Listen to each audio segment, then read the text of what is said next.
Welcome back to this third episode of the Faith and Ecology podcast, an initiative of the Jesuits for Climate Justice, Faith in Action at COP30 campaign. I'm your host, Daniela, and today we will be speaking about climate debt and the Loss and Damage Fund. In this episode, we dive into the urgent call for climate debt justice ahead of COP30, highlighting Pope Francis's 2025 Jubilee call to cancel the debt of the world's poorest countries. And we also examine how global economic justice is linked with climate action. We discuss the Loss and Damage Fund and the best practices of organizations like Caritas Internationalis, so that we can get a really good view of the critical connection between debt cancellation and climate justice on the road to Belem.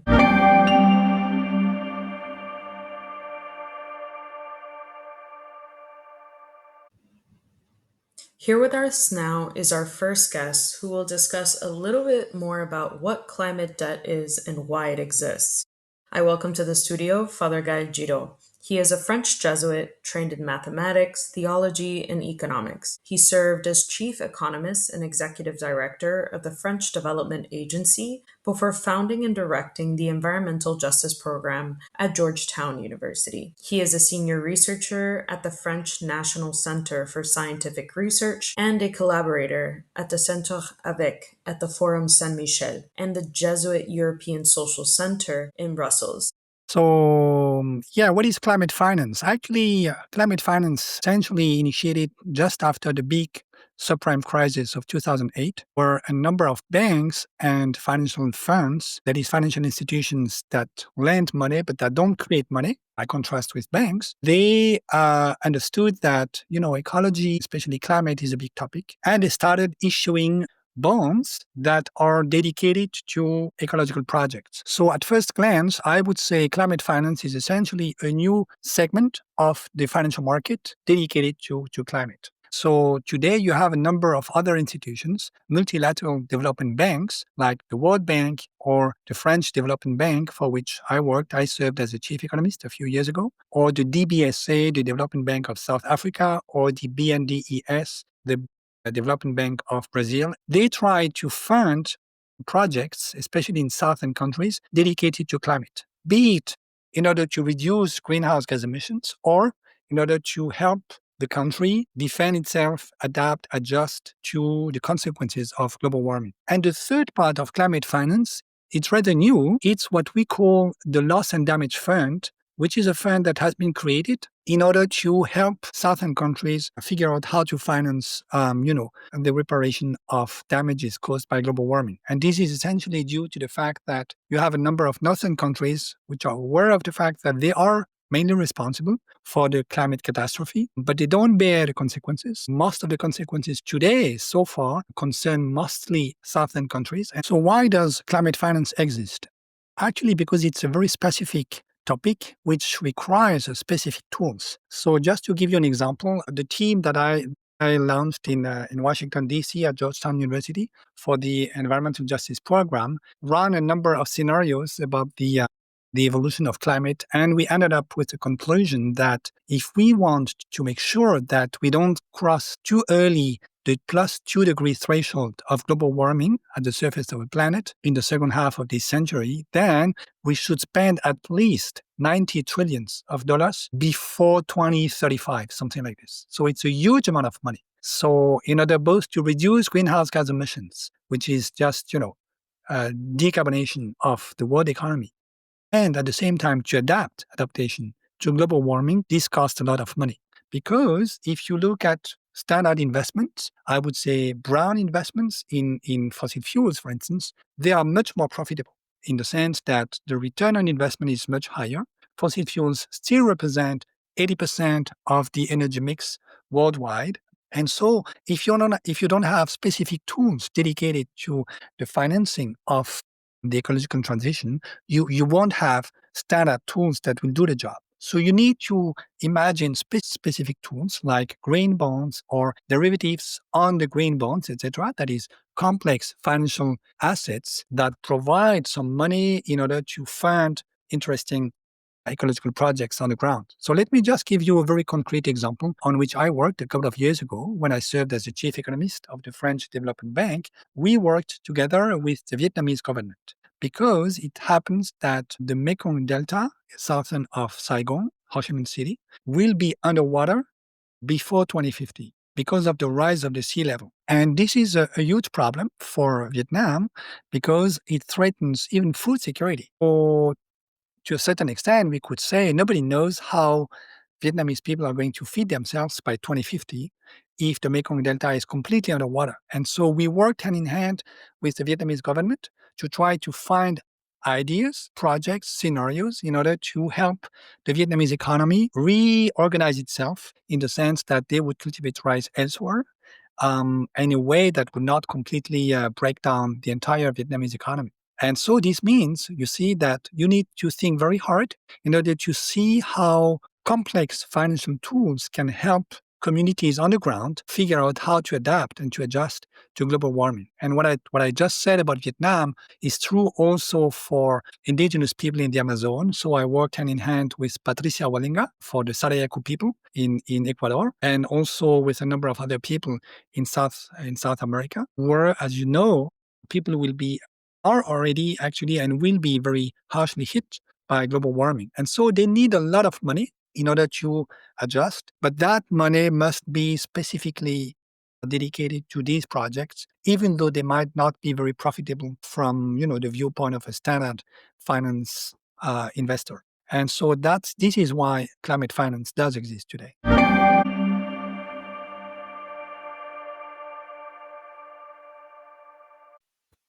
Thank you, Father Gaël. Now that we understand a little bit more about what climate debt is, why it exists, and what are some of the mechanisms that we can participate in helping to spread the word, let's look at the Fund for Responding to Loss and Damage, also known as the FRLD, which aims to offer new financial mechanisms to provide support to countries particularly vulnerable to the irreversible impacts of climate change. Established at COP27 in 2022, the fund is targeted to support vulnerable communities that are least responsible for climate change, but unfortunately most affected by its consequences. And here to illustrate for us is Father Fernando Saldivar. He is a Jesuit priest and faculty member at LMU Loyola Law School's International Human Rights Center. Before joining the Jesuits, he practiced law in the state of California and was a member of the state bar since 2005. He holds degrees in history, law, social philosophy, and theology from Georgetown, Southwestern University, Loyola Chicago,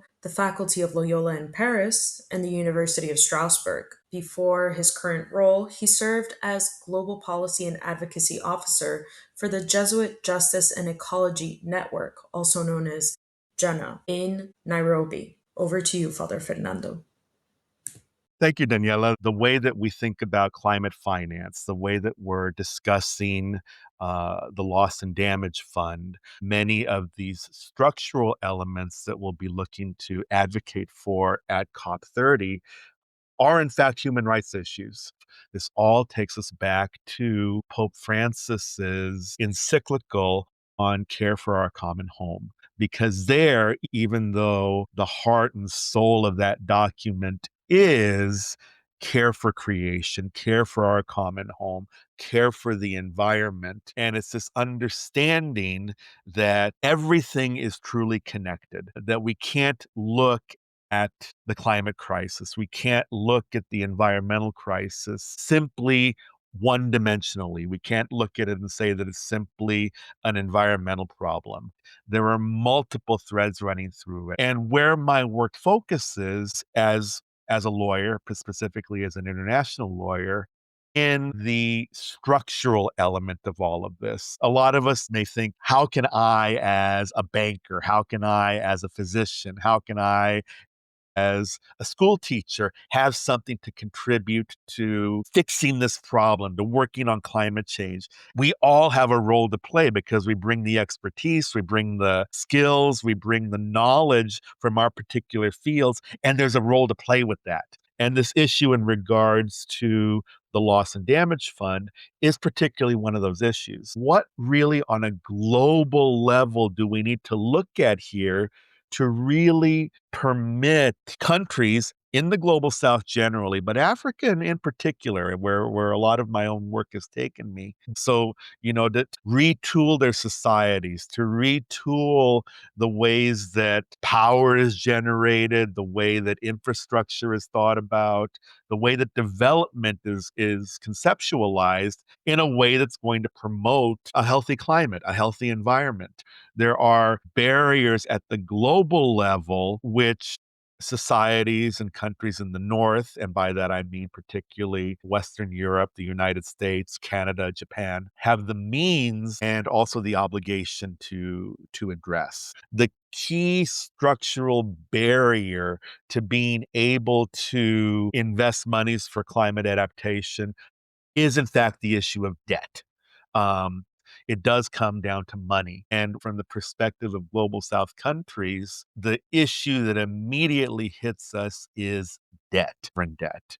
And this is the money that countries borrow to cover their expenditures. And the reason why they do this is because their tax bases, whether it's from their own citizens, from their own residents, or particularly too from corporations, multinational corporations working within their borders, is not sufficient to cover the expenses of government. And in fact, this conversation is ongoing. It's very much a part and parcel of the international normative discussion, but also part of this discussion at COP.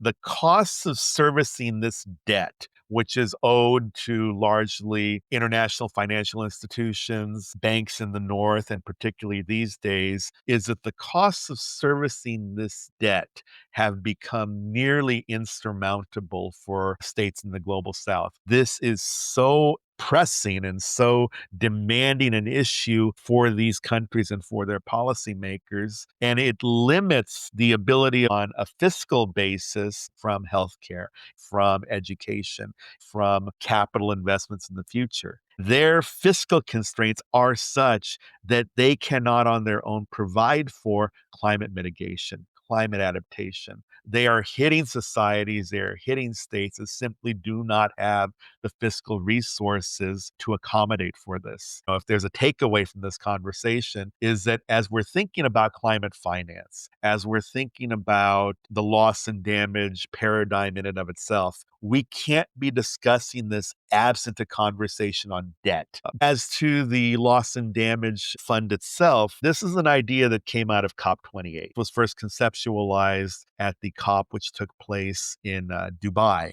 And the idea is that states in the global South in particular need help in order to both mitigate and adapt to climate change.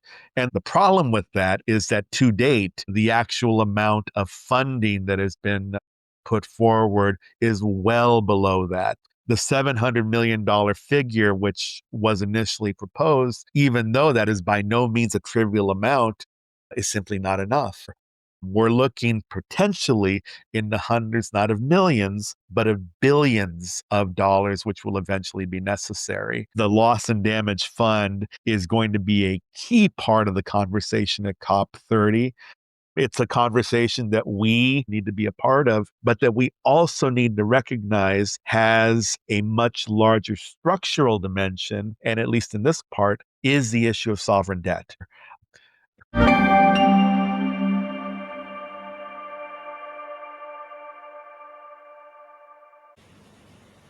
Thank you, Father Fernando. I think that gave us a great view of what the international community is doing at the intersection of climate debt and climate justice. But what is the faith-based sector doing, especially now during the 2025 Jubilee year? Here with us now to illustrate a best practice from the sector is Liam Finn. He is the International Advocacy and Campaigns Coordinator at Caritas Internationalis, the Catholic Church's global aid and development confederation. Liam's focus is on Caritas' Turn Debt into Hope campaign. Liam holds a degree in law from the University of Cambridge and has been working for more than a decade with church communities and dozens of civil society organizations to to campaign and advocate for action on climate, debt, and humanitarian crises, including around key international summits such as COP.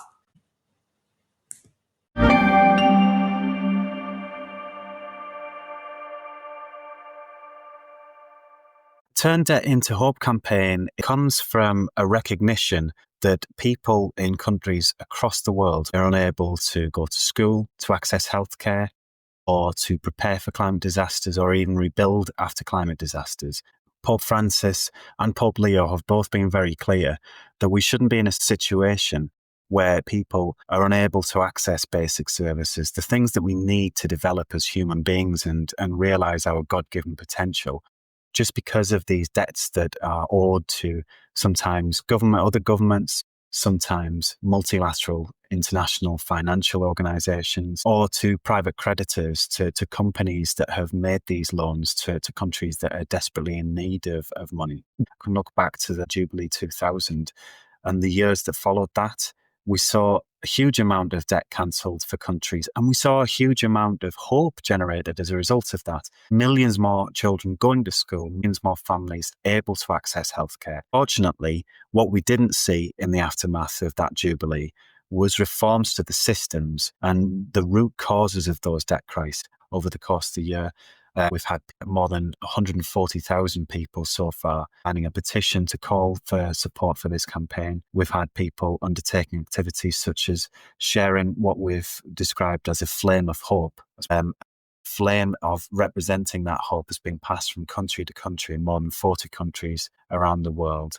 Faith communities have a huge role to play in tackling the debt crisis and the climate crisis. Pope Francis, he referred to the concept of ecological debt, and he contrasted that with foreign debt. Ecological debt is owed by the global north, countries in the global south, and it is created by the exploitation of communities and their environment, and perhaps the deprivation of natural resources and the power imbalance that's brought about. And ultimately, it's communities that have contributed least to causing the climate crisis who are then hardest hit by that, but are then in a position where they can't afford to build the flood defences or to plant the drought-resistant crops or install the early warning systems they need to prevent damage from climate disasters, and also have the finance that they need to rebuild after those disasters strike. So faith voices have a crucial role to play in this, because we can bring that moral appeal for a resolution of those debt crises. We can call for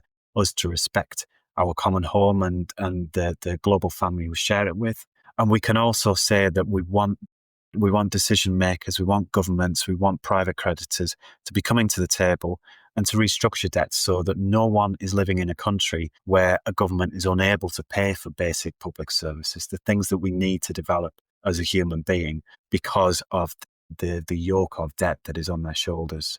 In February, we had more than 125 faith leaders from countries around the world write to the finance ministers of G20 countries, calling on them to acknowledge and celebrate the Jubilee year by working to cancel debts and restructure debts, and to change the reasons that we are facing a debt crisis in the first place. We've then seen communities around the world take part in an activity that we've billed as a relay of hope. And the idea of that is to represent the hope that we know will be created through ending the debt crisis. And also throughout the year, we know that whether it's faith leaders or whether it's lay people are able to take part in discussions at important international fora, so World Bank, IMF meetings, the build-up to COP30, the UN climate talks. Pope Francis was very firm in reminding us that everything is connected, that what happens in one part of the world affects us all. And in the context of the climate crisis, we know that the ways that we harm our common home will manifest in disasters wherever they are in the world. The climate crisis is affecting us all. But we also know, and something that Pope Francis, again, was very strong in reminding us of, is that it's those people in countries that have contributed least to causing the climate crisis who are being hardest hit. The connection to the debt crisis is that we need to make sure that countries have the resources they need to create defences against climate disasters, to prepare for those climate disasters, to adapt to the changing climate.